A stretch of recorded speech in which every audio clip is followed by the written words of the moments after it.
Watching Kyle's unboxing videos again? Yeah, he always finds the coolest...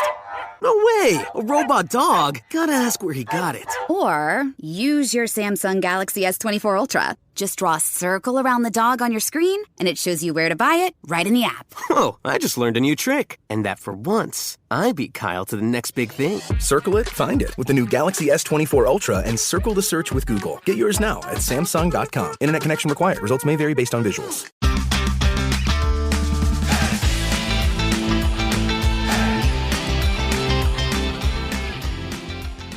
Hello and welcome to the Publicly Challenged Podcast. I'm your host, Luke Oswald, and I hope you join me on my quest for knowledge to become a better public land hunter, angler, and forager. Stick with this and who knows, maybe we will learn something together.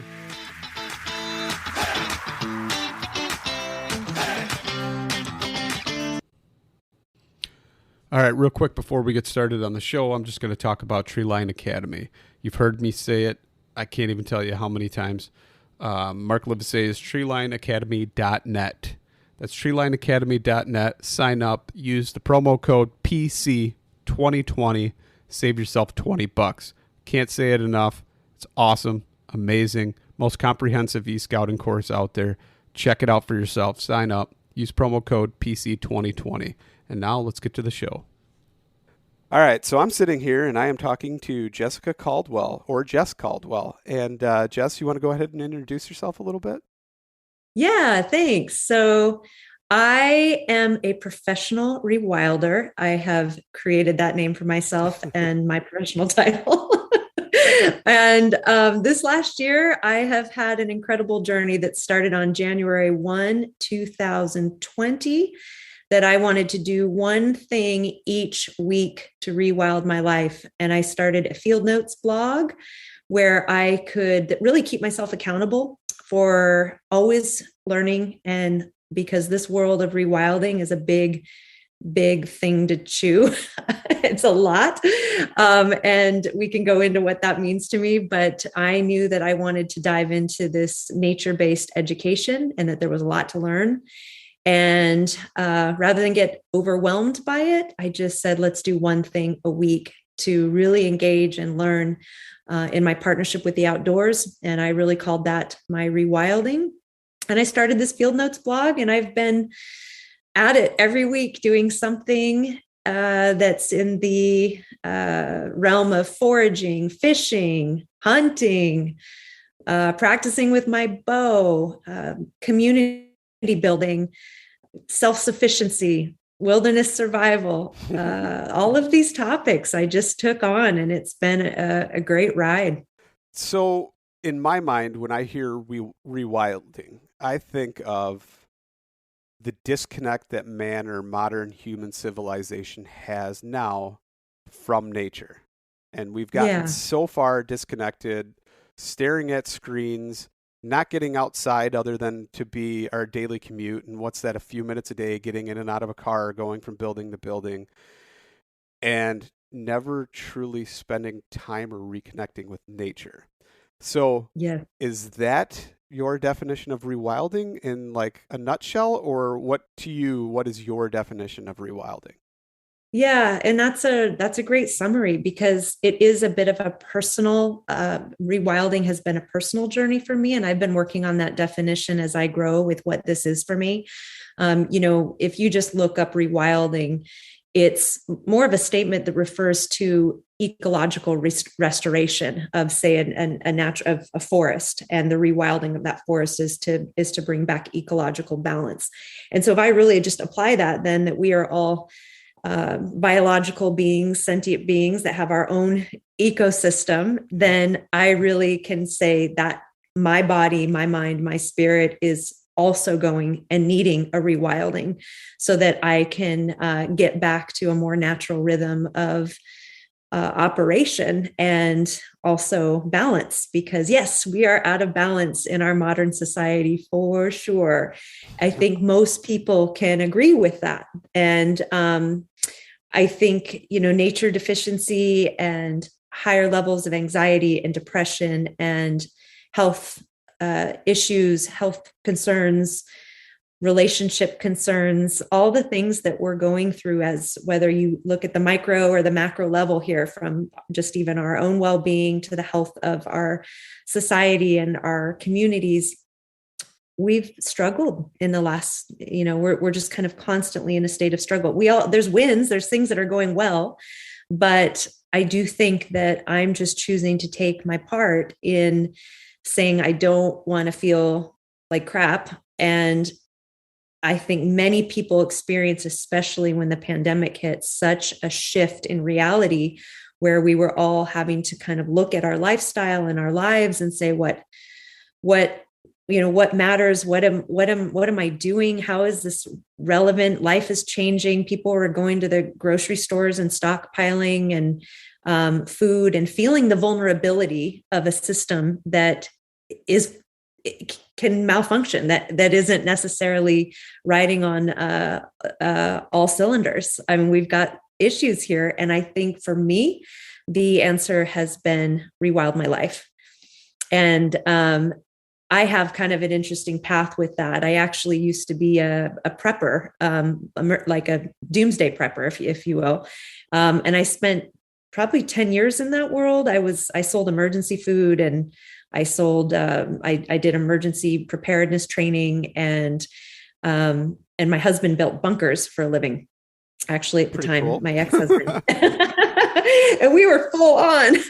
And, I would meet with people and ask them what their worst case scenario was. And we would, I heard a lot of things, and I lived that lifestyle of stockpiling, and there's nothing wrong with being, I think the more people realize that,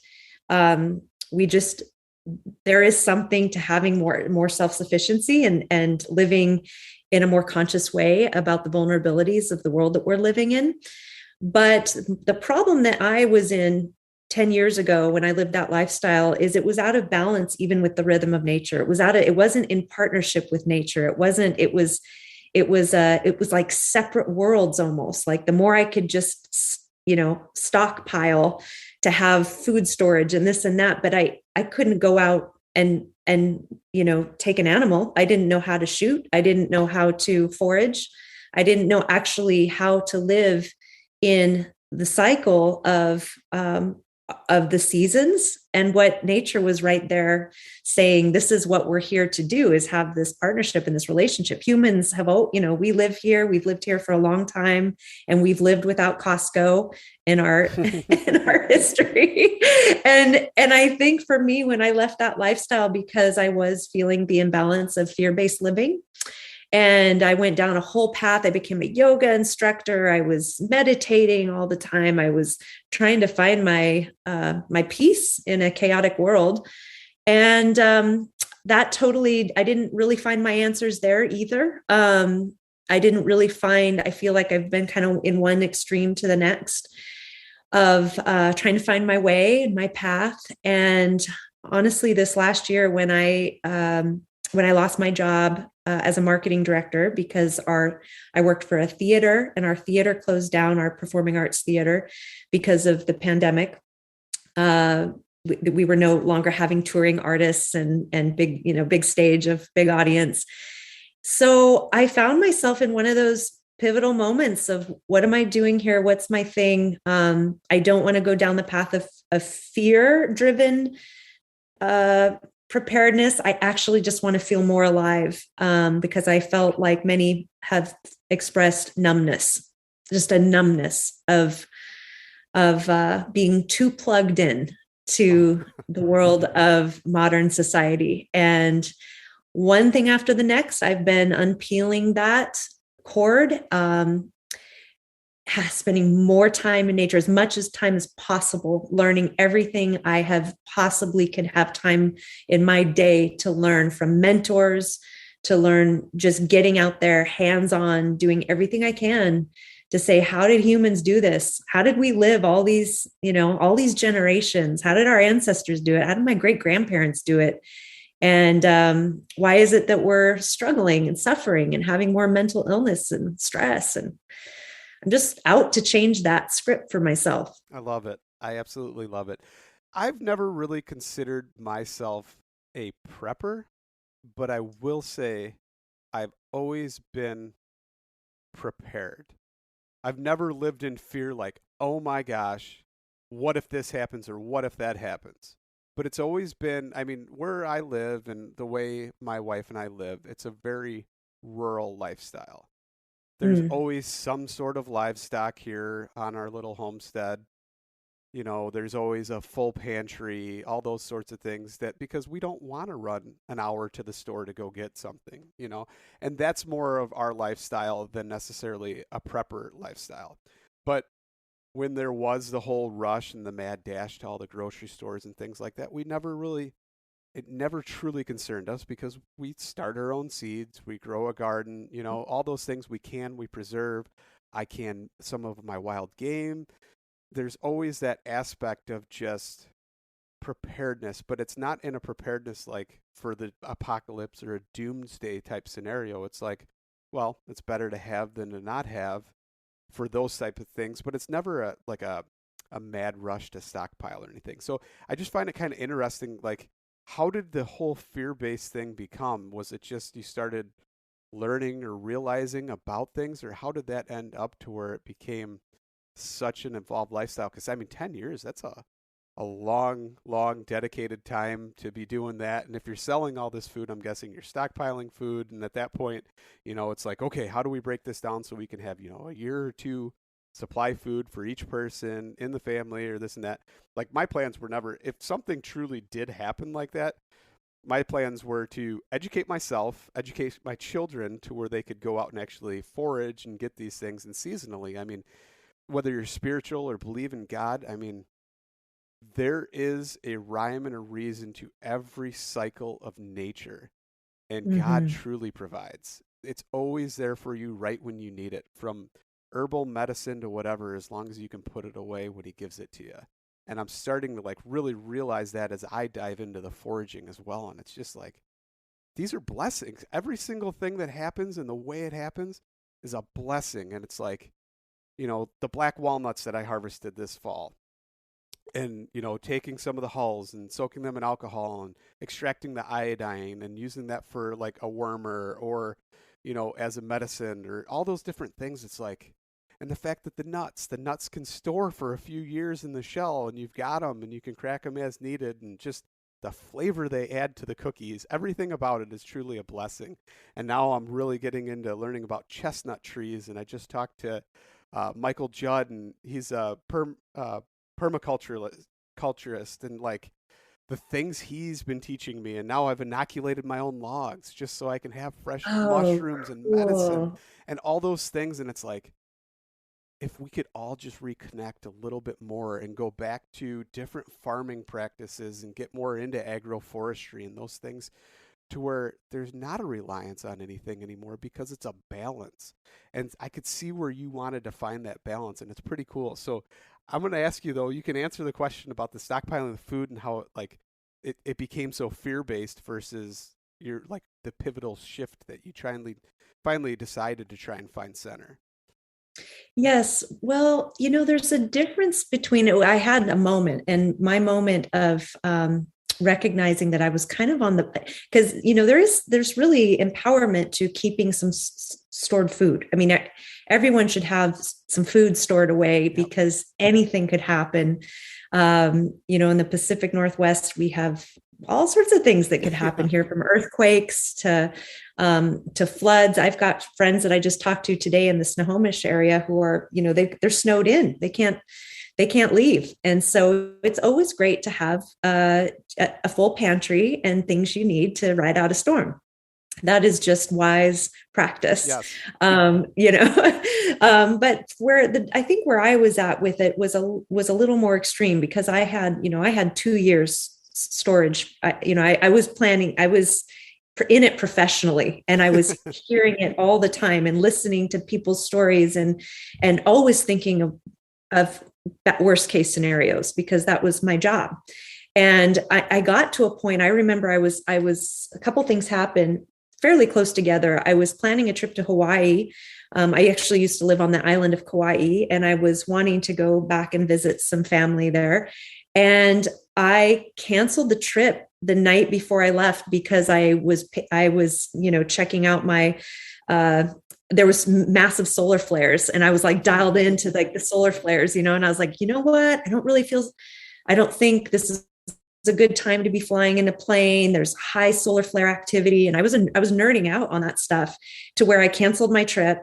And then not long after, my family lives in Portland, Oregon. So they're just a state away from me. I'm currently near Olympia, Washington. And I had 2 young kids at the time, and I packed them up. And every time I'd visit my family in Portland, I'd count the rivers of like how many rivers I had crossed, going, okay, well, there's this threshold that if I hit a certain threshold of rivers, I'm not going to be able to make it back to our land and to our, it kind of became a bit of a neurotic way of thinking. And I got to Portland once I crossed the big river there that divides Oregon and Washington. There's no going back. I'm in Oregon. And I remember at about 2 a.m, I woke up with anxiety because I thought a big earthquake was coming. I felt anxious. I felt like, you know what, I can feel it. There's something coming. I don't feel safe. I need to get my kids home. And I packed up my kids at 2 a.m, and I drove back home, and my parents thought I was nuts. I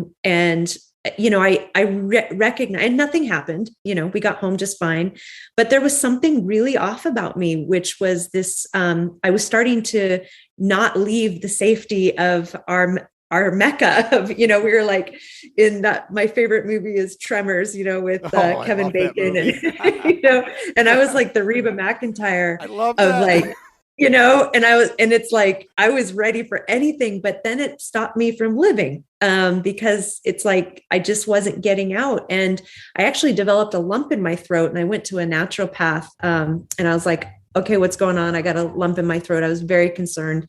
And after ton of blood work and things, he actually said, all right, what's going on with you and fear? Because your blood work's fine. And there's actually a term called like hyperglobule, paranosum or something like that. Bizarre, but it literally is a lump in the throat due to anxiety. And I think I started to just have a real shift from that point on, that I was not thriving and something was off. And at the time I didn't, I used yoga and meditation and a divorce to kind of pacify what I had going on. Maybe, but it still wasn't the thing. It's like what I was missing. There's like this big disconnect that what I needed in my spirit, what I needed from my journey was my partnership, the partnership with nature, that nature is just waiting there, waiting for us to arrive and saying, I got you. Like you, there's a wisdom, nature is intelligent. It's extreme intelligence. Like you were saying about the things that grow. I mean, mushrooms are extreme intelligence. When I look at, nettles, we have a lot. Stinging nettle grows beautifully here, and they're one of my favorite wild plants from both an edible side, medicinal side, but they are growing and emerging in the spring, just when allergy season is circling around, and everyone goes and takes their allergy medications.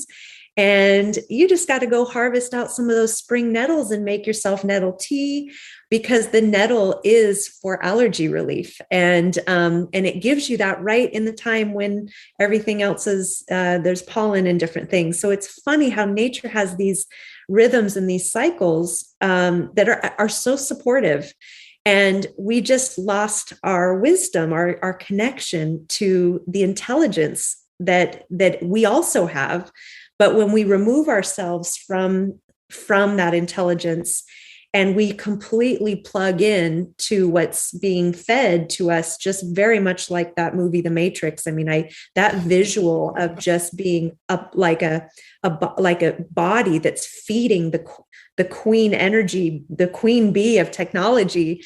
It's freakish to think about, but truly unplugging from our devices, unplugging from technology, and really immersing into into what's available to us in the most highest intelligence of nature, there is an awakening that happens. There's a download we can get that gives us a lot of answers. And it's the thing I just didn't realize. I've always loved the outdoors, but I was probably more of your kind of weekend warrior, like, let's go for a hike, which is great. It's super cool to go for a hike. But there was something missing in my participation with finding, knowing what food is available, knowing what plants provide medicine, what plants provide food, utility, being able to harvest food for myself, being able to have more of a resilient mind and body from exposure. We're also have extreme comfort pacification going goodness. on, and it's making us weak. That could be a 2-hour conversation on that. Right. It's a weakness of our very strength as humans, that if our day is spent mostly on a computer, or plugged in, or we get home and we relax with movies after we've spent a day on the computer, there is a softening happening of our spirit, of our mind, and our bodies. And the only way I used to be a treadmill runner, but like not anymore, I don't do, that's not the form of fitness I do anymore. It's mindless. It's the wheel, it's like I have found that rain or shine, going out and taking, for my workout or for my activity, getting outside, putting on rain gear if needed, snow gear if needed, and moving more functionally. It's been a game changer. It's changed my life. And I still haven't, there's no finish line here. It's not like I've, found the answer. I am discovering through rewilding what it means to be alive and to have my senses more activated. I feel like my intuition is coming back, a sense of self, a sense of peace. And it's not about, anything could happen. The world could have a cataclysmic event, or my town could have a cataclysmic event. And it's not, I don't have the food storage I used to have. That's like, I walked away from all that in a divorce. But what I do have is I have a strength that's growing in me that makes me, feel just, it's a different form of resiliency and preparedness, and a sense of being able to handle anything. Absolutely. Like, I will admit, my treadmill, I am plugged into the Matrix because mine even has the screen on it now. So now I try and immerse myself in that when I get on it. I haven't been on it for a while, and I feel pretty bad about that. But that's going to happen here pretty soon now that hunting season's wound down. But it's got to be somewhat freeing, though, to know that now you have that reconnection. I always find myself being centered every time, and guys at work will be like, why are you taking 10 days? You're going to hike in the mountains. You're going to live in the mountains out of a backpack, miles and miles upon miles a day. And they're like, that just sounds terrible. It sounds stressful. That's not relaxing. I'm like, no, it is stressful, but it's freeing. And that freeing ability that I have to go out there and tax myself and know that I did it, to know that every day, or even hunting here when I take my rutcation and I hunt during the rut, my vacation, and every day, 3:30 a.m., getting up, driving, taking the canoe off the truck, putting it in the water, paddling in wherever I'm going, doing all that stuff, getting set up, watching the sun rise, watching the sun set, being out there in nature, trying my best not to be on my phone at all. All those things, and that reconnection that I get, the calming sense that I get when I'm done with that, resets me for a month, depending on how many days I do it. And I guess, you could go back to the whole Michael Easter comfort crisis thing if you really wanted to, and just the 3-day effect, or those personal misogis that you have are so big in your life. And if people don't realize that, they're missing out on tons of opportunities to do that. And I could tell that you've totally got that sense of rejuvenation, that sense of self from doing these things. And there's that fire burning in you to just learn more. And that's so cool, because everybody that I can surround myself that has that, and I have it myself, and I see it in my children when I take them out, and their grandma will come over and they'll be picking things and they'll be eating dandelion leaves and say, they're kind of bitter. They're better if you cook them, things like that. Or, oh, this is whatever, wood sorrel, and hey, these are nettles, and this is this. And I think this is this mushroom, but we better go ask my dad. And just things like that, and getting their curiosity and actually teaching somebody else. As a child, they're teaching somebody. That is a sense of accomplishment. That's a sense of pride, and it's really, really cool to see. And I can see you beaming right now because I know you have that same feeling, and it's great. Absolutely. It's great to share that with people. So I got to ask you though, like, how did the journey start after the yoga and all these other things that weren't really filling that sense?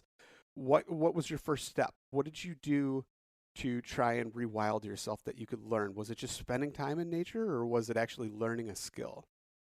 I honestly didn't even know I was missing it. Like I didn't even know, I didn't grow up with a family that hunted, or I'd never been fishing, hunting.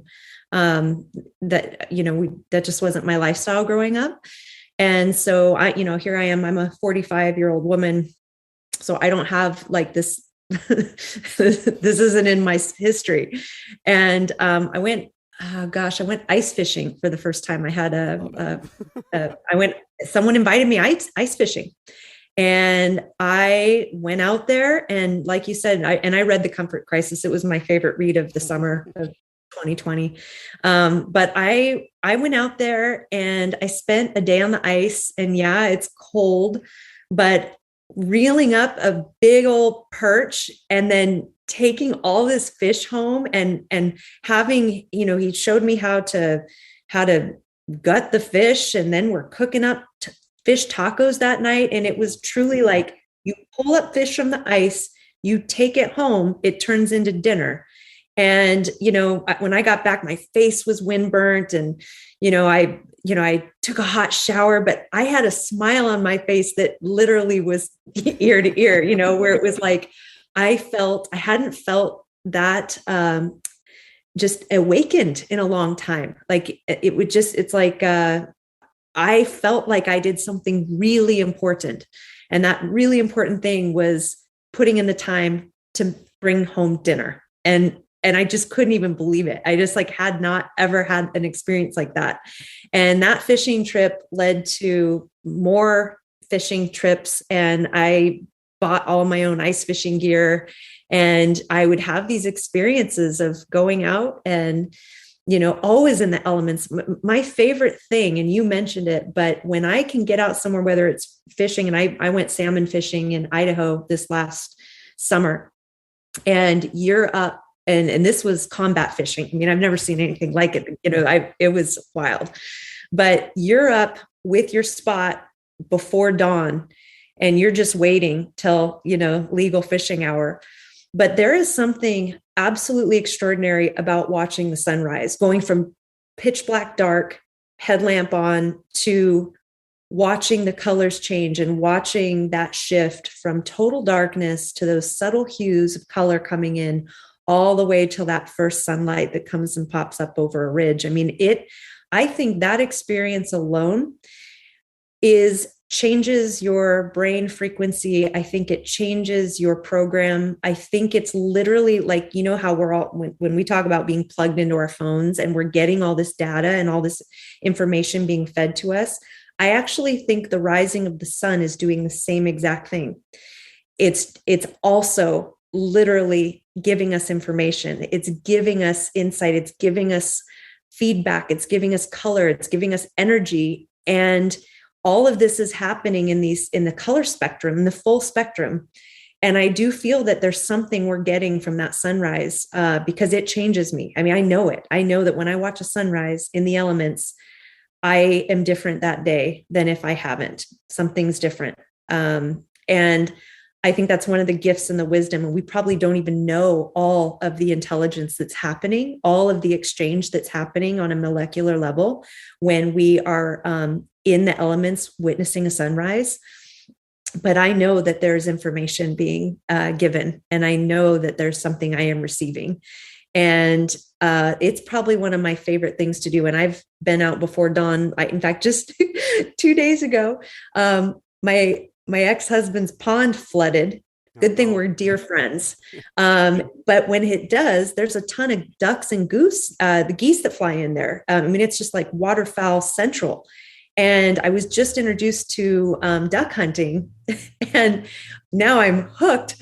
So I had to take my kid into school. I've got a 15-year-old and an 18-year-old, and we had to leave at 7:50 in the morning, and legal shooting hours started at 7:25.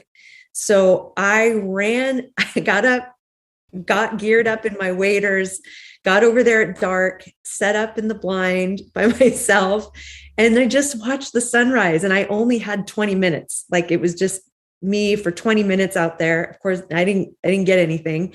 But that rest of that day that I started my day off in the cold, in the snow, watching the sunrise, and just being there for that 20-minute window, I had a smile on my face all day. I felt like I walked with a different sense of joy than if I just wake up in the morning with my coffee and I'm late and I'm in that like that matrix, that like when the day starts without you, when you haven't been the creator of the day, it's like when you're just going off with the alarm and you're going off of the rush of your daily routines.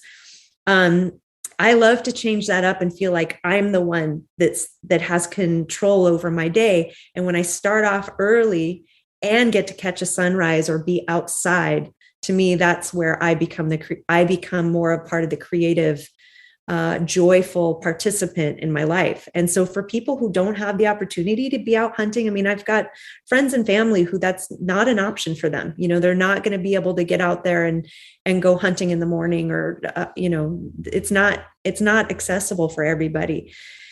But a sunrise is accessible for most people. And so for me, I think that's a great way to just incorporate rewilding for absolutely everybody, no matter where you live. Even if you're in an urban center, you can get up before the sunrise and you can get outside and you can sit and you can just witness the miracle of a new day and get that energy frequency exchange of what those hours are giving us. And they are powerful, I believe. Yeah. At least that's my experience. Absolutely. I honestly have to say that my best memories, my hunting memories, or even not hunting memories, are etched so deeply into my brain are sunrises. Somewhat like I was talking to you about my first buck kill with a bow. That is etched into my mind forever. First light, sun peeking through the trees, the rays. I could see in my mind right now, I could still see the rays shining over the buck's back, and just like the little tufts of light coming through the leaves that were still on the tree, shining over the different patches of his fur in my mind. That's and it's just beautiful. amazing. And I think one of the best things I've ever heard, and I can't even remember who said it, but they said, you have a finite number of sunrises in your life. How many are you willing to miss? And when I wake up in the morning and I'm dog tired and don't want to get up and go hunting, that's the first thing I think about. And it's true. Even if I don't see a deer that morning, just getting that sunrise, even if I'm tired the rest of the day, there's still that sense of accomplishment, that sense of feeling, that sense of purpose, and knowing that there's something bigger than my being or my existence in the world, but I'm part of it. And that's Absolutely. what makes it cool. Yeah. Absolutely. And I think sitting around a fire does that as well. Like being in front of a live fire, whether that's a campfire, there's something that happens to our brains when we stare at fire, and It's we mystifying, isn't it? It is. It really is. It's a mystery, but but it's real. I mean, it's real. To me, there's That's real. visions, like I sit around a campfire and in my head, I see the visions of people who came before me. I see them staring into those flames. I think about Fred Bear sitting there around a campfire telling stories. I think about Nessmuck and all those different people, George Washington Sears just sitting there, staring at a campfire by himself in the wilderness somewhere. The indigenous people, just so many people that have that same connection that you have. That is something that's truly amazing too. I see that every time I sit at a fire. I just intently stare into it and think of all the other things and people that have stared into them as well. It's pretty cool. Absolutely. And fire brings people together. I mean, that's another piece that I think is important when I use this word rewilding. Yes, it's a personal journey for me, but community and humans have always needed one another. I mean, we're in this thing together, and we don't thrive when we are completely isolated, and we don't thrive when we don't have connection. And so a part of what I'm experiencing with what I term my personal rewilding is finding ways to connect with community and to connect with others, because that does something to change. When I've talked about like fear I've experienced or disconnect of any kind, I mean, coming together with people is really important to our existence and really important to our nervous system and really important to our just the human nature of that we are social creatures, and we aren't meant to be in isolation. I think it's been a really challenging year with so many people isolating. I think it's been a really challenging year. Or 2 years now. I mean, we're coming up actually more than a year. But I think for me, I've been putting on events through my company, Wild Kind Academy, and bringing people together to learn and to learn traditional skills. I've since, this last year, I'll just list off some of the courses that I've put on through Wild Kind Academy. We've done shellfish foraging, basket weaving, traditional basket weaving. I've done wilderness survival. I've got fire school. I've done a lot of different courses that I've offered, and I usually bring in a guest instructor. We've done intro to archery, but every time it's a live course and people come. And especially at the beginning of last year, for example, I had a basket weaving course, and there was some immune challenged people who came. And they shared with me, I'm immune challenged. No one wants to be around me. And they're like, you're the first person that's offered to have something for me to do.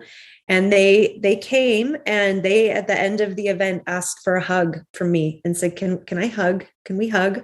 And I was like, 100%, bring it in, bring it in. And we hugged hard, and there was tears, and that what's been expressed to me is the loneliness that was happening was so detrimental and so sad and so hard. And people have been weaving baskets together and making, utility, making things together and creating together and learning together and producing together and, hunting together since the dawn of time. And all of a sudden,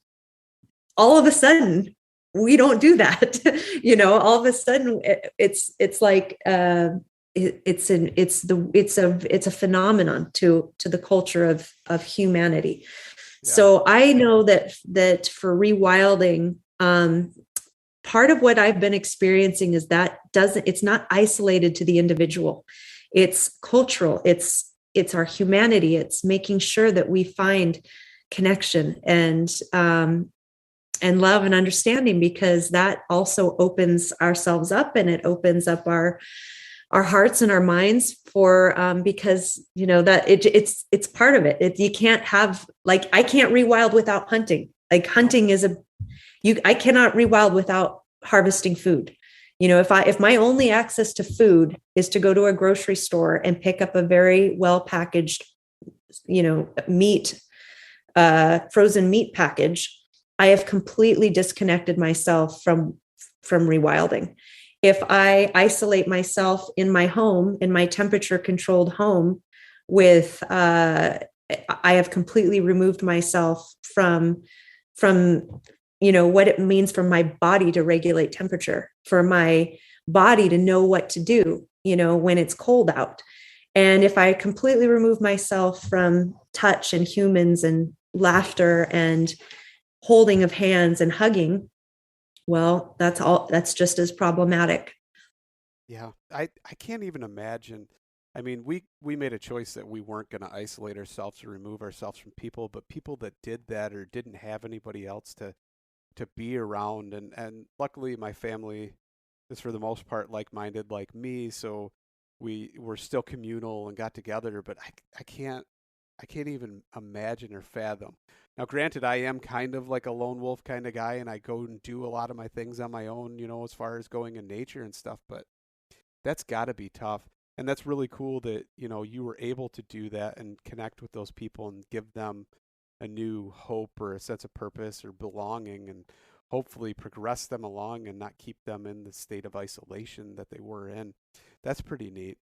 But I have to ask you, I got to so these skills that you developed, and we'll get into, I mean, what started first? Was it the basket weaving? Was it the foraging? Was it herbalism, or did it all come at once? Because I mean, you said one thing a week, right?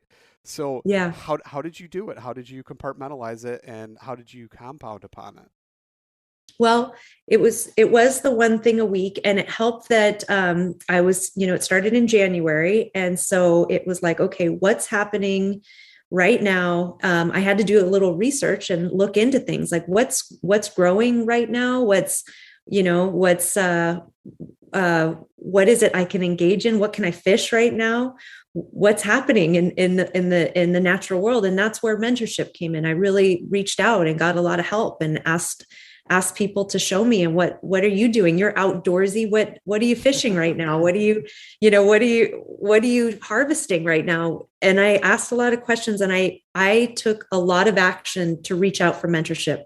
I didn't try to do this alone. I made sure that I was reaching out to people who live this lifestyle and getting help. And so just depending on what week it was, I remember one week I went out and pulled the pitch off of Douglas fir trees and made a Douglas fir salve, and that was my rewilding. Just, one thing. It's like, it can start it doesn't have to be some big extravagant fishing trip. It's like, all right, it's still winter. What can I do? And, and so I like to tell people to just, even if you just pick like 4 plants that you learn in 1 year, just 4, because it is overwhelming to just learn all this stuff. I mean, hunting itself, oh my gosh. I mean, I'm like, it's so overwhelming, all of it is, but I'm trying to not do that. I'm just take one thing and try it, and incorporate it into your life. And the thing about 4 plants that are cool is, you can pick a plant like dandelions. You mentioned dandelions, mm-hmm. and check out what that plant does year round, because you're maybe popping the beautiful little yellow flower tops off in the summer and frying them up as a fritter. Mm-hmm. And then maybe later in the fall, in the winter, you're pulling up the root and you're making dandelion root tea, or you're, sauteing that, or you're using it as medicine. So every plant, depending on what season it is, has an offering. Sometimes when the energy is in the flower, or is the energy in the fruit, or is the energy in the roots. So even if you picked one plant every quarter, in the winter, this weekend with Wild Kind Academy, I've got a guest instructor coming in, Karen Sherwood with Earth Walk Northwest. She was a teacher for the Tom Brown Jr. Tracker School, and she's done a lot of great things. She's also a master basket weaver. She's done a lot of courses with me, but she's coming, and we're going to do a winter forage hike, learn about the winter forest, and then we're going to make a cottonwood salve, often referred to as balm of Gilead. It's a very healing salve. This is the time when the storms have come in and the cottonwood trees have, because they're these huge towering trees, and big storms will push the branches down, and then you can gather those cottonwood buds and soak them and turn them into a salve. So we're going to do that this weekend. And every week I have a blog that I continue now to write my weekly field notes blog, but every week is something. Sometimes it's small, sometimes it feels big, but it's somewhere in the realm of coming together in community. Sometimes it's solo trips, but I went out a couple weeks ago and we made a fishing pole out of sticks and went and just caught a trout in my local backyard lake. It was awesome. And part of that is to kind of realize, I mean, I spent a lot on gear this last year. Believe me. I mean, it's easy. Like it's a friggin' a gateway. That ice fishing trip was the gateway to money spendage on fishing poles and ice fishing gear, all this stuff. My bow. I mean, these are expensive investments. So people have to start somewhere. And so it's like, start with what doesn't overwhelm you, and sometimes foraging is a great way. Foraging for wild plants. Anyone can do that on public land and in parks. You can go start to learn about plants, and that doesn't break the bank. And you can go experience a sunrise and make a campfire, and none of those things break the bank. And then we made this fishing pole literally out of sticks, got some fishing line to it. And it's actually on my Instagram. I posted a thing about it, reeled up a trout, and I cooked up that trout for dinner, and it felt really good, and it didn't cost anything. And so these are, I also think it's important to find ways for families and for people to look at rewilding, not as this isn't the REI, go to, spend a fortune at REI and then, seize the weekend like mindset. It's like, let's break this down, that nature all season is offering connection and welcoming us into the realm of the infinite and the intelligence. And so finding little things to connect is a path we can all do. Yeah, it's freeing, isn't it? I mean, the more skills you learn, the more independence you have from dependence upon other things. And, and it's just freeing. It's amazing and my hardest thing is like, I'll sit at home and on my nightstand, I typically have 2 or 3 different foraging guides. And every chance I can, if I'm not up late or doing something else or working on something, I'll take them and I'll flip through them before bed and just kind of 3 or 4 pages and just go through them and try and just completely memorize them, because so many times I'll be out there and I'll be like, oh, what's that? Oh, it's got like a basil rosette, just different things like that in my head. And I'm like, I think I know that. What is that? But there's so many times that I don't know it, or I think I know it. And I go home and I look and I'm like, oh no, I was wrong. Or, oh man, I should have picked that. Just things like that, because I don't take the guides with me. I just want to kind of immerse myself in that moment and just stumble upon things as I travel through, the woods or whatever. But it's kind of interesting to see the growing process happen when you do that. And it is freeing to know that, man, I do know that. Oh, now I should pick it. All those different things that go through your mind. And then, okay, I've got it. Now what do I do with it? What can I make? And trying to recall from memory before I ever go back to a book and say, okay, well, I can dry this and use it for this, or make a tincture, or do all these different things. Like right now, I've got a lion's mane tincture soaking in alcohol. And after that, I'm going to do a hot water extract with it and make a 50-50 blend.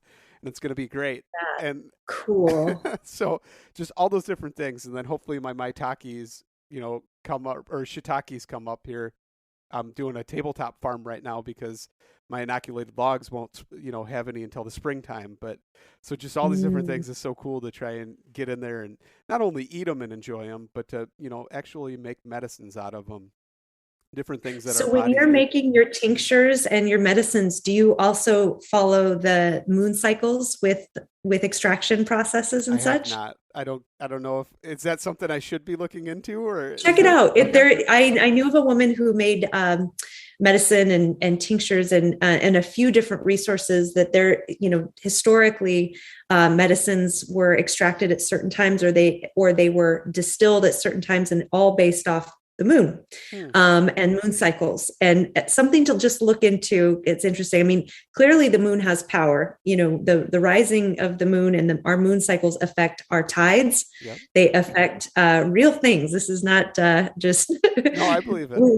The moon has a powerful draw, and this is part of that wisdom and part of that interest in what is it that nature does so perfectly, that we're just learning how to do these things, or remembering or relearning. And anyway, just look it up sometime.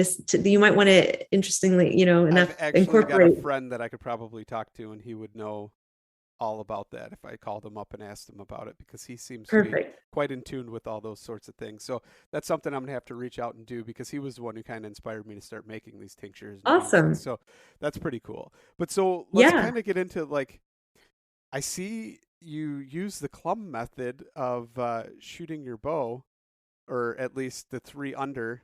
Oh, How did okay. that Yeah. come about?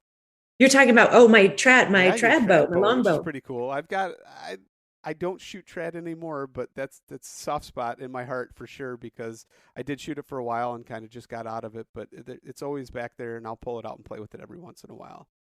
Oh, so this is a brand new thing for me, because I've spent all year. I have a compound bow.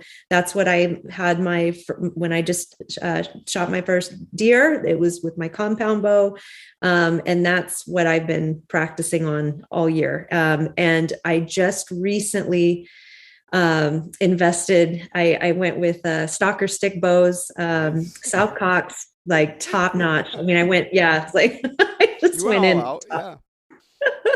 Well, what's great about his program is that he has a program just for women and youth, where and these are custom bows, but my draw strength is not there yet. I can't shoot at a 40-pound draw, and that's, so I think right now I'm like at 20 pounds or something with the longbow.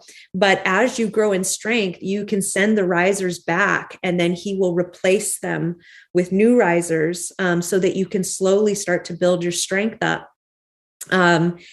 And that's available to women and youth. So that to me was a big part of why I wanted to go with them, was so that I could be able to, it's not like if I wanted to be able to keep my form and have great form through the whole thing and build that muscle memory.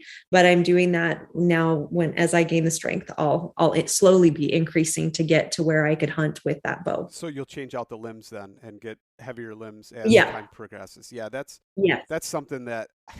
Oh, wait, did I say You riser? said Sorry. risers, but Okay. we knew Thank what you. you meant. We knew what you meant. Okay, you got me. Yeah. Yeah, that's one thing I probably didn't do, and I did not. If I went back and redid it, because I've got so many bad habits with the longbow, I shot completely instinctually. I did 2 fingers under, 1 over. I would take that one off and use it as my anchor, and I'd put it in the corner of my mouth. And I read the book, Stalking and Still Hunting, I think was the book I read at the time. So that's kind of what I based everything off of. And I wish I would have went to where I could actually, do it the 3-under method and be able to gap things and stuff like that. And I never did. But I think if I went back, I would definitely go that route. But I did take 1 deer with my longbow, and then I wounded one. And at that point, I was like, I don't have enough time. I don't practice enough with it. It's not ethical to the animals. And I started out with too heavy of a bow. I think I started out with like a 50 or 55-pound bow. Oh, yeah. So I, once again, built a lot of bad form and different things that I shouldn't have done. I mean, within 20 yards, I was effective, but anything outside of that range, it just wasn't fair. Right. And I think it's, it's a good decision to make an ethical decision and say, okay, if I'm not going to be proficient enough with this, I'm going to switch back. So that's why I switched back. But I did go full nerd on trad, made my own arm guards, made my own bone beads for all my different stuff, cut my own fletchings, wood shafts, all that. I never got into the stone points, but that's something I think at some point I'm probably going to get into. And at some point I would like to build my own self bow, maybe go up to like Clay Hayes and have him teach me. And, that'd be awesome. Learn from him to make a self bow, and then find some other people to maybe teach me how to nap some flint, because I'm lucky. I have a great one of the best flint nappers probably ever is a man that he's an old timer, but in fact I do a lot of videos with him on Reels and on TikTok. He is absolutely the greatest character I have ever met.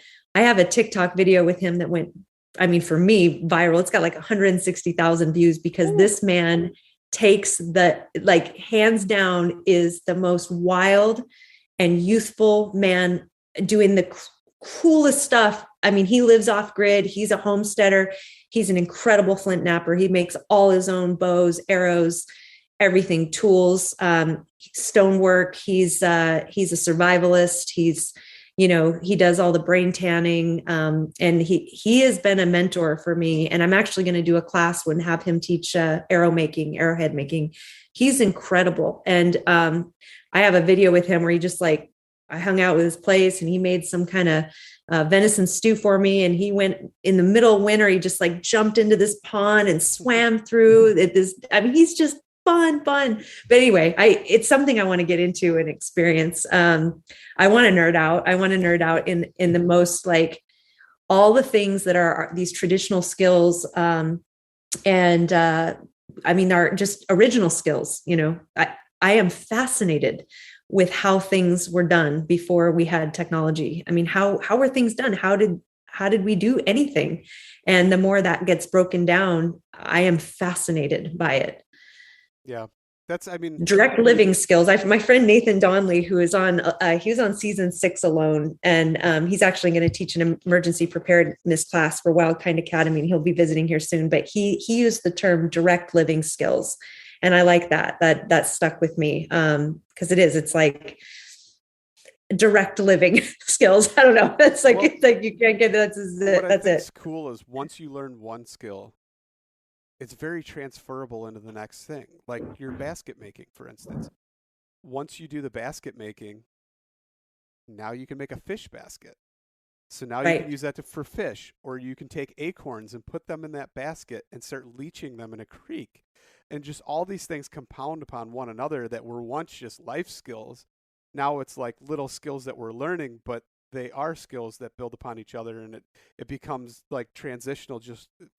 I shouldn't say transitional. It becomes fluid, where they flow into the next, from one thing to the next. And I've learned how to tan, years ago, because I actually wanted to do taxidermy. But then while I was doing it, I was like, I want to make buckskins too, because maybe one day I'll want to make my own clothing. So yes, I do all those things, and then, they kind of fall to the wayside. And my wife tells me, she's like, you have way too many freaking hobbies, and half of them you don't even do anymore. And you have all the stuff. And I said, yeah, but honey, any single one of those skills, once I learn that skill, I have that skill forever.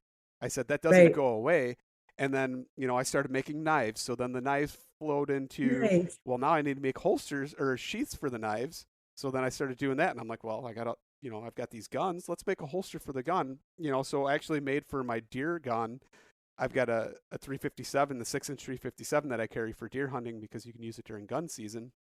So I made a shoulder bandolier with the holster on it and all that kind of stuff. So it's always there in case I need it. But then, that transitioned into, well, I've got this trad bow. I can make my own stuff for that. So I made my own leather grips, wrapped the handle, and put on, I actually took some buckskin and sewed a tip to hold my string on one end so that the string always stays on the end of the bow, and you only have to loop the one as you step on it and pull the string taut to get it back on your knock on the end of on the limb. And so all these things just started flowing together and doing all these things. But then I was like, I'm still missing so many more things. The foraging aspect of it. I don't do primitive fishing. I still don't, but I'm still the kind of guy that in my glove box of any vehicle, I have fish hooks. And it's not because it's oh my gosh, I need to be prepared. But it's how many times do I want to go fishing? And I go, oh man, I forgot some hooks or something. So they're always there. It's always part of my life.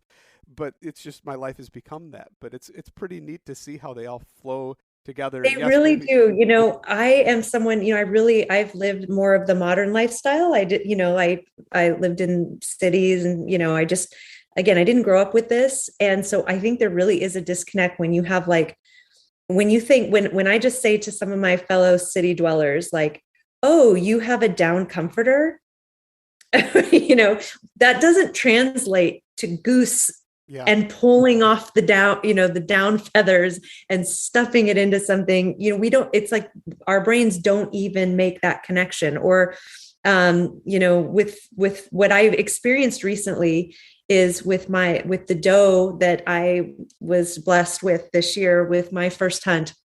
I kept some of that hide and realized I can tie flies with this. I'm going to use this deer hair to tie fishing flies.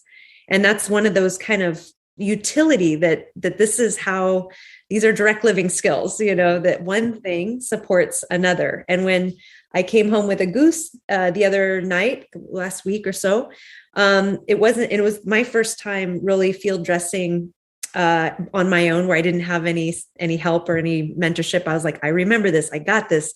Cut open the bird. I figured out how to get the tenderloins out. It was very empowering to go through these steps and do it on my own. But before I cut into the bird, I'm like feeling the down feathers, and I was like, gosh, this is the down that I feel in a down comforter, and so I actually ended up pulling a lot of those feathers and keeping them, thinking, well, maybe I'll make a pillow and out of this. And again, just for the sake of learning how things used to work and how that this is how humans did things before we had industry. So let's I want to go into the Wild Kind Academy, because you talked about it and you mentioned it, the classes, but how did that come about?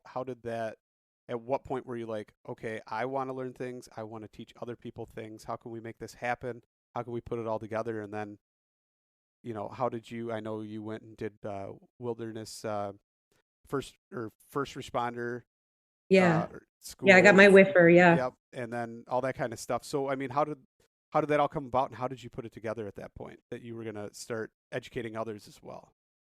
Well, I'm a people person, and I'm a connector, and I'm a community builder. That's just where I thrive. And so I wanted a platform where it was like, I'd go do something great with a mentor, and then I'd tell my friends about it, be like, oh, I just went and did this cool thing. And they're like, oh, I want to do that. That sounds neat.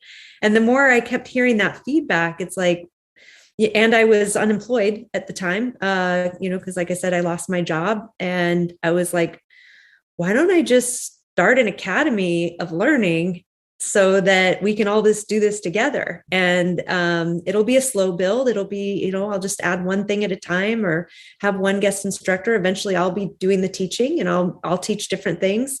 I have, I'm a health coach. My degree's in health and fitness, and I've done many things just in the holistic health realm that I was doing coaching and different stuff on from a holistic health model. And I felt that all of that tied in, that the more I was getting out and doing these skills, it all tied into holistic health. And so I just did kind of what you said. I was like, how about I create, why don't I just create this thing? And Wild Kind Academy came to me on a walk, and it was like, that's the name. That's exactly what this is. It just resonated with me, and got a website up, and I've just slowly been adding, courses. I'm going to be building out an online modules as well. So with different things that I'll be doing that. And that's kind of coming, the online academy, but it's just what I can do. I'm one person, so I'm just doing as much as I can to bring cool classes. Right now they're more local, although I have done some classes in Oregon, and I'm open to traveling and working with groups and putting things together. I mean, everything's wide open. I just want to be doing this with community and with people. And I find the more we put it out there, and there's a great course or an amazing instructor, or a great topic, people love it. They come and they have a blast, and they learn a lot. And it's just been it's been a great opportunity. I love it. No, I think that's so great. I mean, that's the reason I ended up starting the podcast. I wanted to learn, but at the same time, I'm like, how can I surround myself with people, one, that are like-minded, or two, can share that knowledge with me, but I don't want to just have it for myself. I could go get a book and read it, but it's not the same as talking to that person or getting to know that person. But at the same time, I want to educate others. So hopefully, I got the podcast together, and I'm like, now I can talk to these people, but I can share it. I can ask the questions they might be thinking, but share it with other people. And I find that there's a sense of purpose behind that, and I love it. It's so cool to be able to share those things with people and talk and have these conversations and just spark a fire. I mean, like when I talked to Michael Judd, it sparked a fire in me, but I talked to some other people, and they're like, I thought it would be boring listening to that. But once I, opened up my mind and started listening to it, I started thinking about my property and the things I could do, but not only help the wildlife and bring in the wildlife, but now have stuff that I can have on that property that I can partake in and eat as well and do all these different things and have just a working landscape around me. And it's cool to see those things, spark a fire in somebody else too. So it's great to get those messages from people and kind of get that sense of purpose behind that too. So, I think bringing everyone along, I mean, it doesn't help us turn the dial in the right direction if we're not all remembering how to engage our partnership with the natural world. I mean, we got to bring everyone along, or anyone who's interested, because the thing that's going to get us through in the long haul, if we have a system that is wobbly, which we do, it's fragile. Yeah. It's fragile. Then the more that people think about these things and engage them and learn and get your fire, lit to maybe think about permaculture or think about raising honeybees or canning and learning new skills that they just, the more we all do that, I believe that's a method for healing for all of us. Like, it's a path through. Return to nature. Yes. Which is actually one of my friends. He's actually Dan Return to Nature. That's his channel. But it's kind of funny because it all comes back full circle, on all that stuff for sure. So I got to ask you, is there anything else you'd like to talk about or anything like that? I mean, I know we could go on forever here, but I know we really could. I mean, I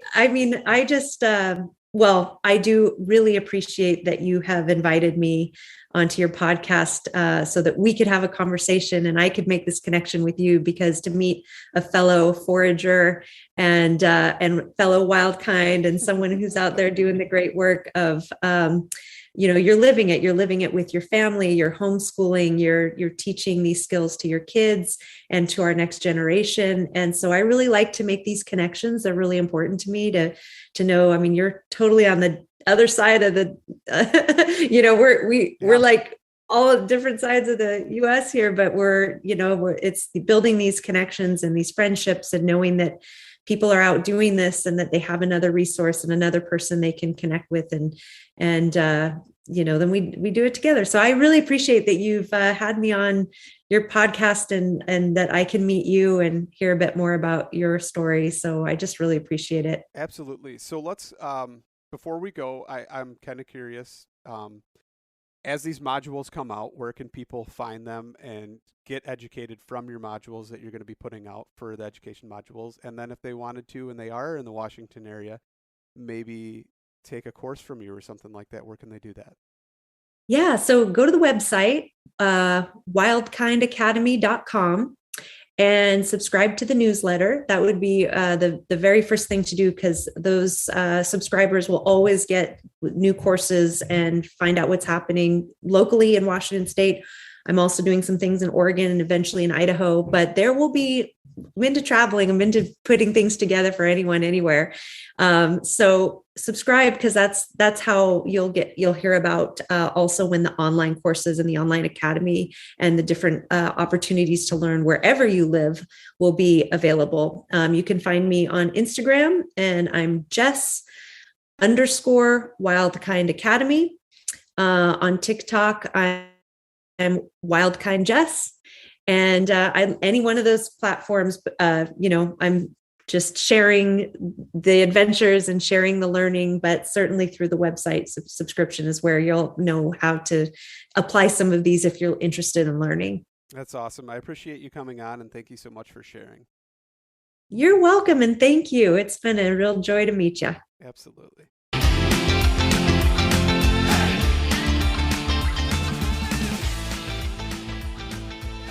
And once again, thank you so much for listening to the Publicly Challenged podcast. I hope you enjoyed the show, and if you did, please subscribe on whatever platform it is you're listening to. Also, if you could leave a review, that would help us out. And you can check us out on Instagram or at publiclychallenged.com. And once again, thank you so much for listening to the show.